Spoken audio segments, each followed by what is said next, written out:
guys, it's TheFrXion here, or Tiger Tank 12, however you want to call me. I don't really care. Welcome back to World of Tanks, where we are today taking a look at the Object 780. This is not really a tank review, but just a little bit of my early thoughts on the Object 780, because I haven't fully gotten a hang of the tank, and I just wanted to kind of share my first impressions of the vehicle with you guys. If you were not able to receive this tank, I want to talk about what the tank is like and answer the most pressing question probably, if the tank is overpowered. And I can already kind of disarm you guys. No need to go into Wargaming's headquarters with your pitchforks. The tank itself is decent in quite a few regards, but it's not the crazy overpowered kind of tank we expected it to be. It's not going to be an Object 279E, but it still is going to have quite a big of an impact in the way that World of Tanks is going to be played, and especially on tier 8, 9, and 10 obviously, but tier 8 and 9 are going to be, they're going to be hit by the Object 780. Most of the time probably not in a positive way. So, we're going to talk about the vehicle, and before we go into any of the characteristics, I want to take a look at the armor layout, and I want to start with the live model, the visual model, and not the armor model that we have. This is what you see on the battlefield, and I managed to snag myself one of the vehicles with a number. I locked myself in at like 12 a.m. During the lunchtime.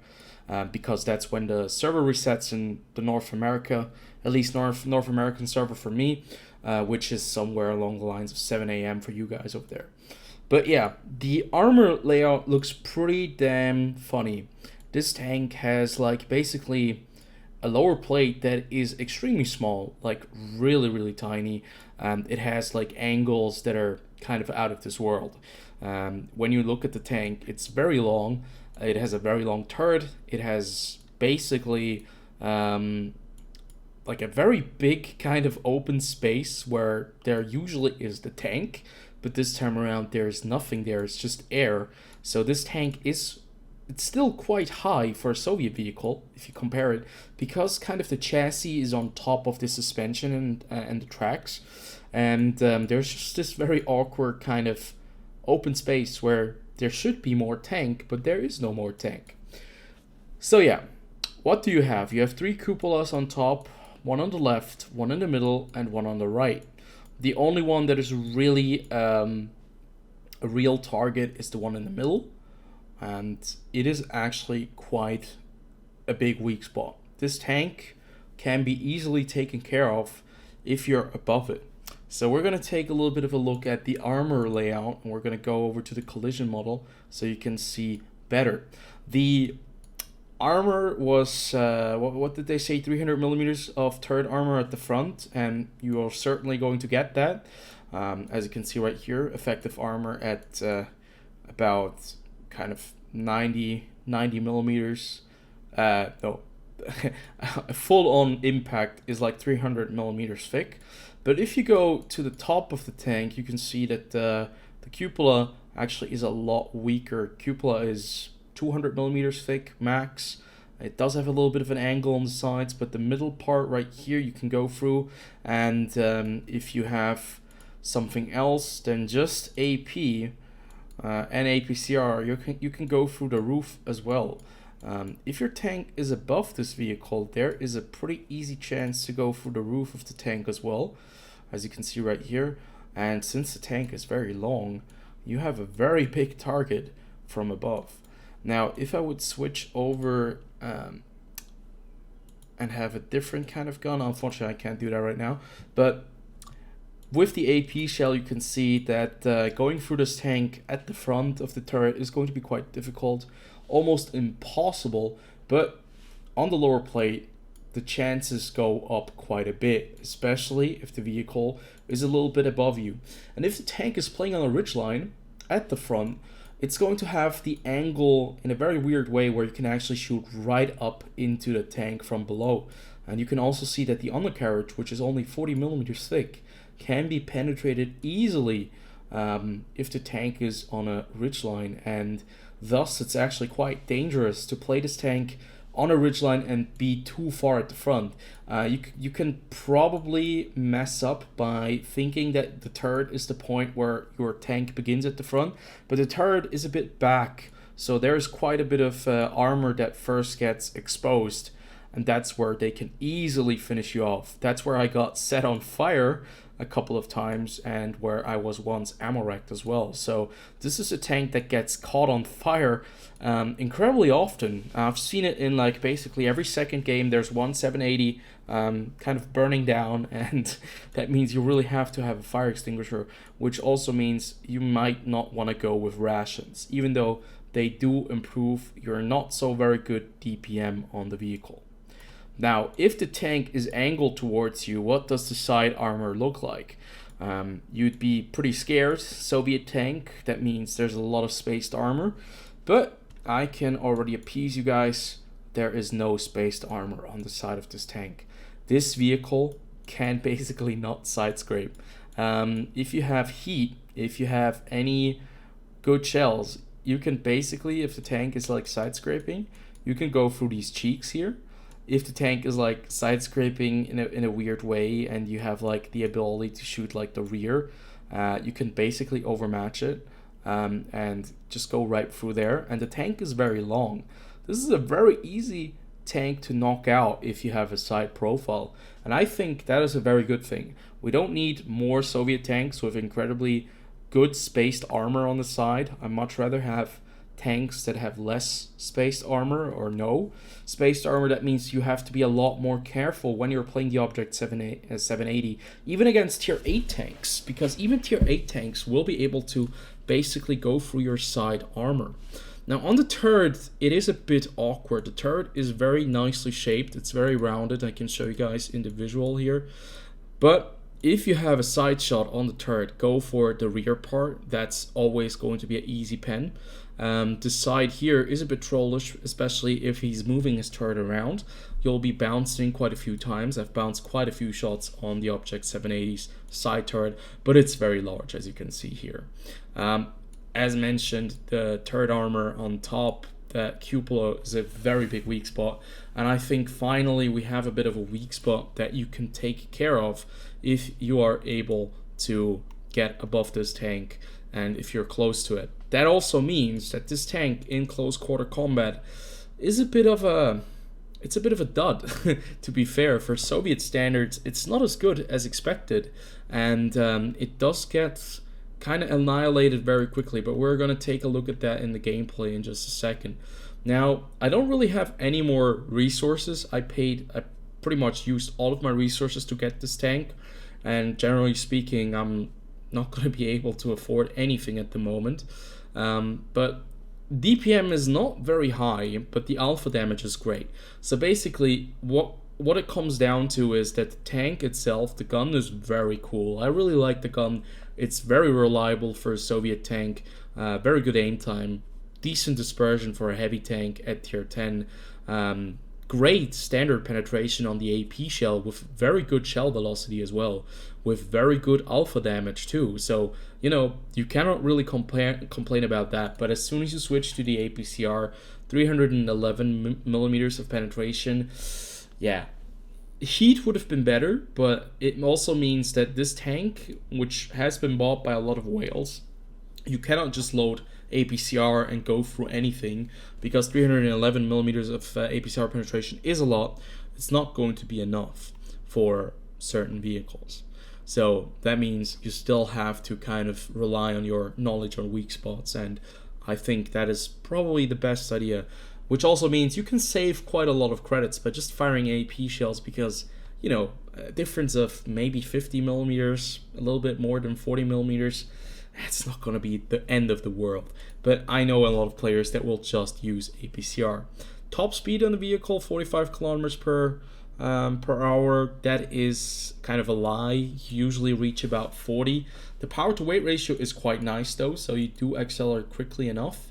Tank traverse is not the best. For a heavy tank, I'd say it's okay, but also like the turret traverse, you know, both of these things, they're decent, but they're not like on top of the world. And you can see that, you know, reverse speed, like most Soviet tanks, it's really bad. Like even the modern Soviet tanks have terrible reverse speed, and it shows that it's a major weakness, especially now in the Ukraine conflict. Yeah, gun depression 7 degrees for a Soviet tank, that is quite decent for a heavy as well. But it's not going to be your average rich line fighter, so do not expect it to kind of take the place of the Super Conqueror. It will not. 2,200 hit points, they melt very quickly because the armor, as I mentioned, can be quite troll, but the armor is not as good as described here on paper. There are a lot of things you can really take advantage of with this tank, and the armor and the DPM are just two of those things. 7 degrees of gun depression, you can take advantage of that. You can take advantage of, you know, the height difference. If you're above the vehicle, you can basically just shoot down the roof or the upper plate of the hull. These things, they work, and he only has 2,200 HP, so keep that in mind. View range, on the other hand, this is probably like the Soviet tank with the best view range in the game. I think better than the LT-100, but we're going to take a look at that real fast, so I'm not kind of spreading any kind of lies and telling bullshit. But it's better than the LT-100, so probably is the Russian tank with the best view range. We're also going to check the one Soviet, the K91, which, has the same, but that's pretty damn good. So, I think we've talked enough about the characteristics of the vehicle. Let's jump into some gameplay and talk about the elephant in the room, the Object 780, and its place in World of Tanks.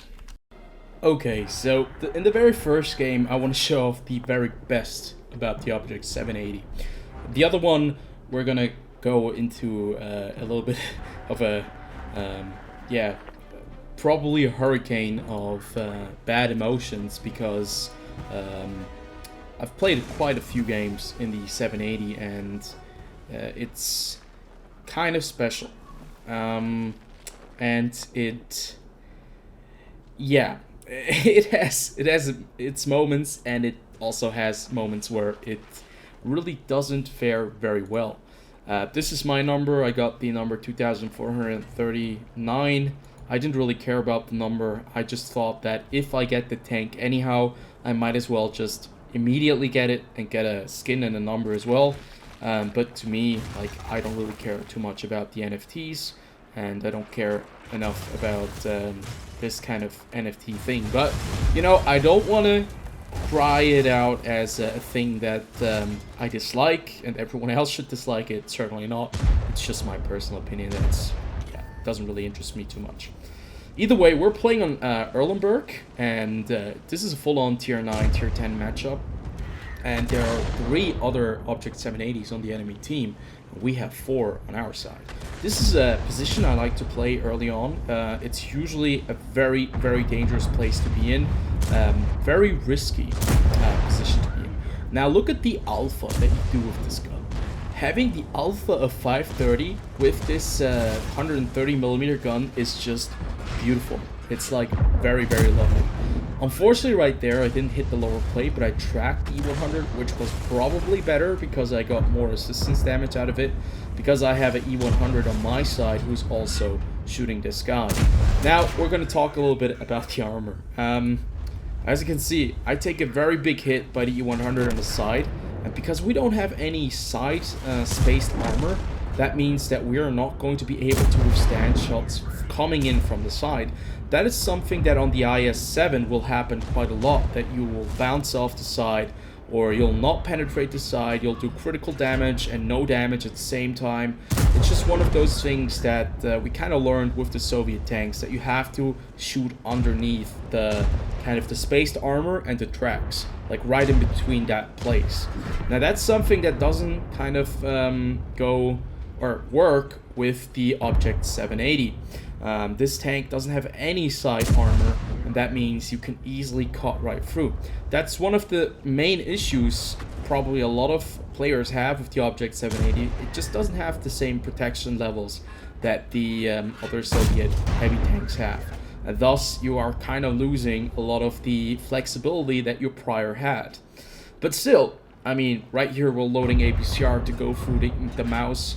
It's just beautiful to see like this very reliable gun doing 509 damage to the mouse, doing 546 to the object, 780. And, you know, it's such a joy to have a gun that is, like, really reliable, a gun where you basically don't need to have any equipment to make it better. You just need to have equipment that will increase your DPM. Because your DPM is quite low, that means your load time is, like, 11 seconds, 11.8 seconds for a single shot. Even though the alpha is quite high, at tier 10, 11 seconds... or 11.8 seconds is a very, very long time. And that's one of the main issues that you have to face with this tank. You have to be a bit more careful. If you add that on top of the, you know, armor, the HP pool, which is not very large, and you also have the DPM that is a bit lackluster, you get a tank that kind of doesn't do extremely well in close quarter engagements, especially if there are several tanks shooting at you. You will die very quickly. And I think that's something that nobody expected to happen. And I think that's a good thing, because it means that the tank itself is not going to be inherently overpowered in the sense that nobody can really face this thing and just get punished, but you can actually punish it as well.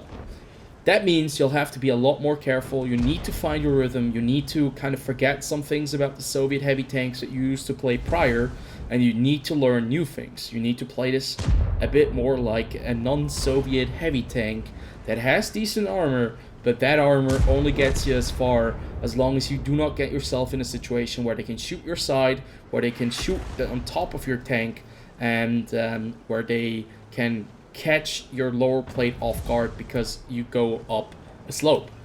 These are things that you need to learn, and these can be quite frustrating, especially in the very first couple of games.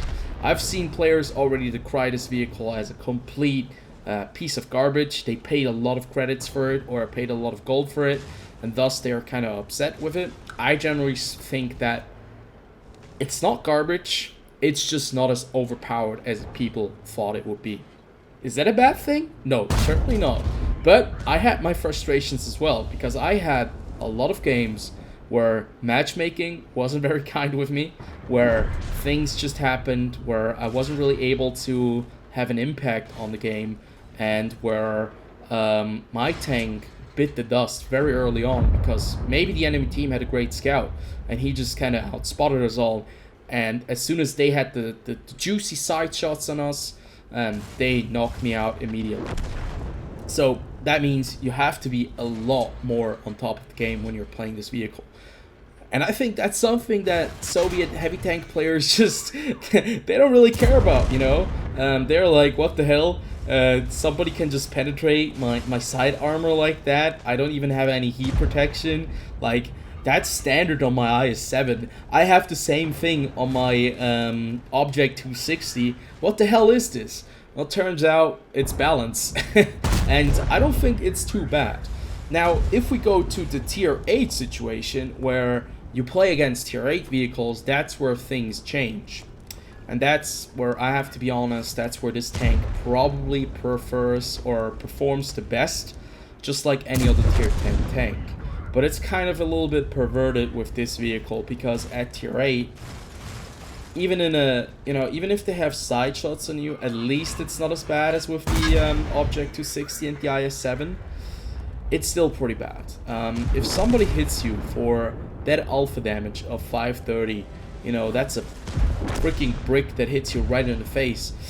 It's not very comfortable, and it's not as enjoyable as a Tier 8. But obviously, you know, in a Tier 8 match, you're going to be dealing with other things as well, like Jagdpanzer E100s, and they do hit for more than 500. So probably the players will be kind of, you know, expecting that. Now, this was a very funny situation, because in the game I was super confused, like, what the hell, where did this guy hit me? Turns out there's a little opening where he was just able to drive forward and hit my cupola on top. So, as I mentioned, a weak spot, very nice shot by E75, a little smart, little smart jackass who got me right there. But to be fair, I've done the same thing over here, and it turned out to work out in our favor, because we managed to do more than 5,000 damage and get an additional 2k assistance damage. Now this is a great match. This is a match where you have the time and the ability to basically dictate when you want to fight, so you can always fall back. I wasn't getting any pressure, and these are like the perfect situations for tanks like this, where the DPM is not high enough, but you know, you still hit like a freaking world champion boxer. So what does it look like when this tank completely gets obliterated? And we're gonna take a look at that real quick. Guys, the summer is really here. It's so bloody hot. Like, I'm not even sure if I'm able to make any more videos unless I can turn on my fan, because I need that fan. That fan is saving my life right now. And every single time I'm making a video, I'm sitting here sweating without my fan on. And it's just because of you guys. Do you even watch my videos? No, I'm just kidding. So yeah, this is the second kind of game that I had. And you'd be expecting, you know, in this kind of matchup, some tier 9s, some tier 10s should work out in our favor, you know? I really like the gun, and we had a discussion if the tank is good. Some were in favor of that argument, some against it. And I thought, you know what, I'm just gonna go play this middle part here. I have a bit of armor, and hopefully maybe I can, you know, put some pressure on these guys. I get hit by the TNH VTZ. I get hit again, this time around on the top of the tank, as I mentioned. And I have basically just lost half of my HP. And then I get hit by the Object 430U straight through the middle of my lower plate. I get set on fire. I don't have a fire extinguisher. Artillery tries to, you know, get one last little hit in there, and now I'm basically dead. And that's how quickly it can go when you're playing the Object 780. I didn't expect that, and I was kind of I didn't have a very good time when I was playing this this tank the last couple of games at least, and that's how quickly you can be knocked out. So do not mistake this for an IS-7. Do not mistake this for Object 260. The side is not armored with spaced armor. The turret, if somebody's above you, can easily be kind of negated with the right angle. And the lower plate, if you display it like this, like I did, because there's like a slight incline on this tank, they will just be able to take advantage of you, and this tank is prone to fire. This was the last time I used my personal reserve, or, you know, the premium consumable, and I switched over to the fire extinguisher. And this is one of the few tanks where I run the automatic fire extinguisher because I'm afraid of the fire. Yeah, so how about one last game where we can talk about the limits of this tank and how it fits into World of Tanks, and if I think it's a good addition or not. Okay guys, strap in. This is a long one, and this is quite a tragic little game. But still, nonetheless, a good game. Maybe not by, you know, performance standards, but a good game in terms of that it's, you know, finished until the last tank is dead. We're playing 780, as I mentioned prior. We're on mines, and this map is terrible for tier 10s. Anything above tier 6, this is a terrible map for. Map is too small, anything can outspot anything, and basically artillery has a field day because they either get a lot of damage or they get knocked out in the first 20 seconds because they don't move when they shoot. Not a lot of places where you can hide as artillery on this map, and yeah, I think they dislike this map just as much as other players. You can see we're trying to engage the hill, and I'm just trying to, you know, get a feel of this tank and be like, I'm going to be the big ass, not the big ass, but the big badass over here, putting some pressure on the enemy team, and I'm, you know, gonna use my turret armor to my advantage. And look at that, STB1, one shot into the side of my turret. Object 780, are we gonna trade? I bounce him, I miss him. Object 780 puts one into me, the Chieftain puts one into me, and we're down to 862 HP. Does artillery want to do something as well? Like, is artillery interested in a tank that is running away and only has 862 HP? Not this time around, but other than that, most of the time. So, 2 minutes into the game, we're basically a useless little tank that can't do a lot anymore, and will have to be very defensive. Things that I really dislike when I play World of Tanks. I don't like to sit around and wait, but things I'll have to do and I'll have to adapt to. There's an STB1 up there. I remember he has got the new hydropneumatic suspension, so that means he can actually shoot down on me because he has the gun depression. And he does. And as I mentioned, big tank, big and easy turret to go through from above, and he does just that. So that leaves us at 467 HP. Now, if you would ask me the question, was it worth the 800,000 free experience if you went that route? Certainly not. No. Definitely not. It was not worth it. Is it worth having a tank that is a tier 10, which is probably very difficult to get and kind of special in the way of looks and design? Yes, I think in that term, as a collector, I think it's quite cool. It doesn't do anything special. It just has a very cool gun that does 530 alpha damage. But it also means that the armor, you know, is just not something you'd, it's not something you'd really write home about. At the same time, I think balancing-wise, Wargaming finally got a tank right, and they didn't completely eviscerate tier 10 in one foul swoop. They've already done that, by the way, with other tanks, such as all the hull-down vehicles that have 0 weak spots, but they didn't make it worse with this tank this time around. I think that's a pretty good way of summing this up. This is now a very awkward situation because I don't really want to block this guy, but I did, and I probably should have apologized. But I was kind of scared of getting hit from behind, and at the same time, I'm just trying to find a weak spot, and I do hit that Object 780's turret weak spot, which is, as I mentioned, the cupola, which is complete bullshit. That shot was terrible. I'm gonna admit that right now, right here. That was a bullshit shot that should have never went right where it went, and I am sorry. I apologize to whoever I just hit there, because that shot should have never went through. But either way, we move on. I'm sorry, and it will happen again, but it will not happen to you. So, they control the hill. They're getting a little bit antsy. They want to do some damage. I think the artillery is also doing some work. He has like so many targets to choose from. And I think one of the tanks that is going to appear in just a second has kind of like no more patience. That's always the good thing. You have 50 minutes to play, and players lose patience after 2 minutes of playing World Tanks. That's just the way this game goes. If the game isn't over by minute 5, it's a hell of a long game, and I don't want to play it anymore. I've seen people suicide because of that, because they didn't want to play their tanks anymore, and they just drove over a cliff and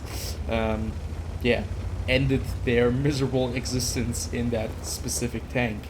And I always find that kind of amusing, but at the same time it's also very sad, because there are a lot of players that are just AFK whenever I'm playing this game, especially at tier 10. What is going on with all of the players that are AFK at the beginning of the match and even throughout the match in a tier 10 matchup? Like, why would you go AFK in a tier 10 matchup? I can understand it in a tier 1 game, like you don't have anything to lose, but why a tier 10? Come on, man. Either way, back to the topic on hand. The gun, it's great. When you hit, it does a lot of damage. That T110E3 just didn't know what to shoot. Didn't know if he wanted to shoot me or if he wanted to shoot the Object 705 in front of me. But now we have a little bit of a column right here trying to hold this corner, and we're actually pulling around again, damage-wise and HP-wise, and also in terms of vehicles that we've knocked out. Artillery gets a fat slap on the STB1, knocking that annoying little rat out of existence, where I'm very thankful for. And now you can see the 15 degrees of gun depression, which is quite nice to have, but you know, it's not the 20 degrees of gun depression you want. I track the chieftain. He is like feeling super comfortable there. He doesn't care about anything. He just wants to shoot that object 780 over there. I get a little bit of assistance damage, and now I think he does overextend quite a bit, because chieftain is going to show us his lower plate. Like, he really wants to get a shot in, and he suffers a 657 damage hit for that. That's how quickly it can go, and then, you know, life just gets worse. He gets absolutely annihilated by artillery. Even though artillery doesn't take him out, that chieftain, he learned his lesson. He is going to hide behind a rock and never come out of it. And now we have a little bit of a problem. Object 705A has been knocked out. I can actually use this to my advantage and not kill him, and see if I can, you know, hit the other 780 over there for a nice hit. We do 512 damage. We get some assistance damage right there as well. But to be fair, the E100 is a much bigger threat. He's at full HP. He's one of the few tanks that is still at full HP, and we do not manage to penetrate the tank because we probably first also broke some kind of wall before we hit the tracks, and the tracks added an additional 20 millimeters of penetration or protection, and then probably add on top of that the 25% RMG, and I don't do any damage to the E100. Very unfortunate, because we need to do a little bit more damage. Right now it looks pretty good for us, but we are still losing tanks. We just lost 2 tanks in quick succession, both trying to take the hill. One of them, or both of them, being the 780s.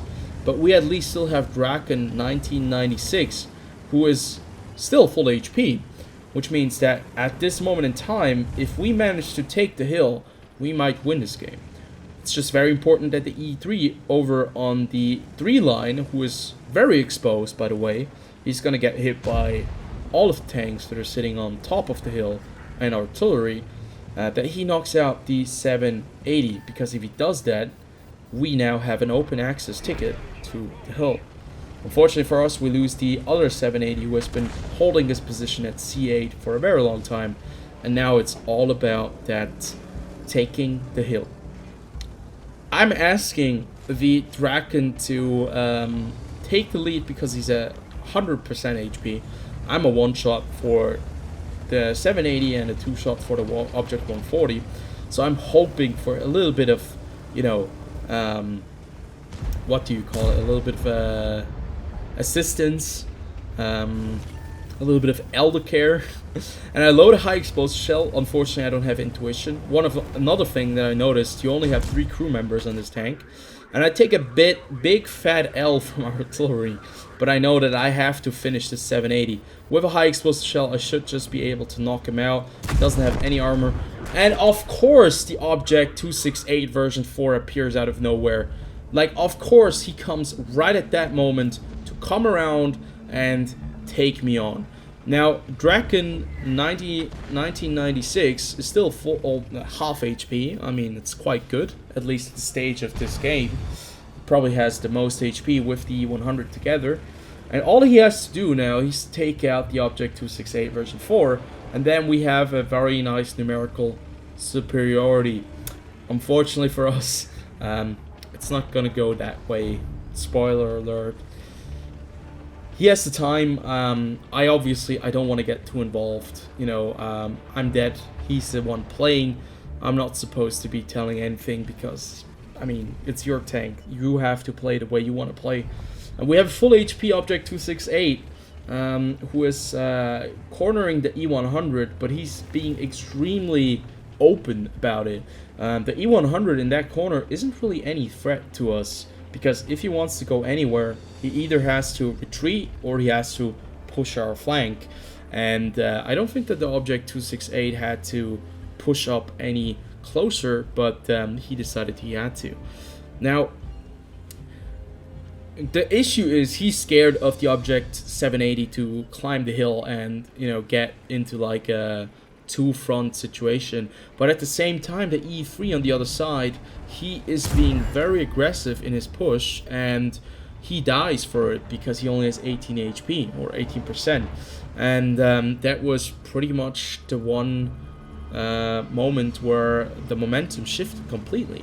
The 268 decides to go aggressively towards the E100, which I do not understand. The E3 climbs the hill, gets nuked by artillery, and now it's just this 780 and the 268 versus 3 tanks and 1 SPG. So all that this guy has to do is he needs to knock out the 780, and he misses him, unfortunately. The 268 gets knocked out by the E100, and now it's a 2v4.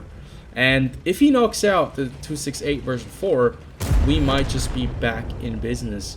He just really needs to take out the object 780 and the artillery, and then he can deal with the E100. But that E100, that is a good player, man. That guy has done some serious business there. He gets nuked by artillery, loses about 20% of his HP, making the situation even worse. And now he has to chase this 780 and hope that the E100 doesn't come in from behind. And the thing is, World of Tanks sometimes is a comedy.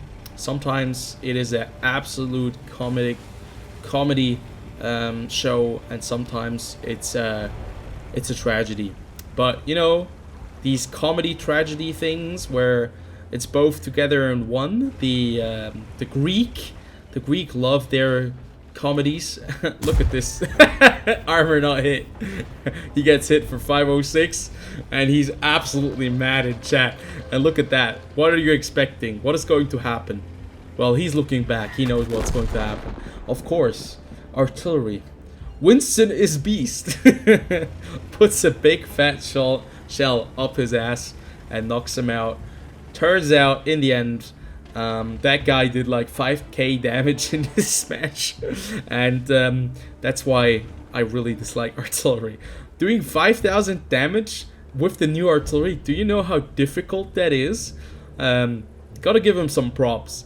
But the game really lasted until the final minute, and it was really close, and we had we took the upper hand, and all of a sudden we threw everything out of the window.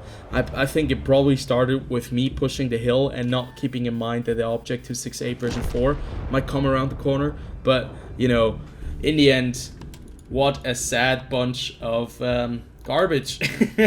Well, at least for my team. But this is like a game that you will have in the Object 268, in the Object 1780, excuse me. So many numbers. There are like so many objects. Doing that much damage, you know, it's not the best, but because of the bad DPM, it's really difficult to get like shots in when you're not sniping somewhere. This tank can snipe, to be fair, and it just has enough armor to block some of it if you're far away. But if you're on a map like this, you saw how they kind of took advantage of me when I was driving up the hill, and they had no mercy. Like, I was mainly shot by APCR ammunition or premium shells. Everyone is going to be using premium shells, and this tank does not do well against heat shells. Let me tell you that. So far, it's a bit of a hit and miss sometimes, but I think I like the tank. I really like the gun, but I cannot say a lot of positive things regarding the armor. Sometimes it works, sometimes it doesn't.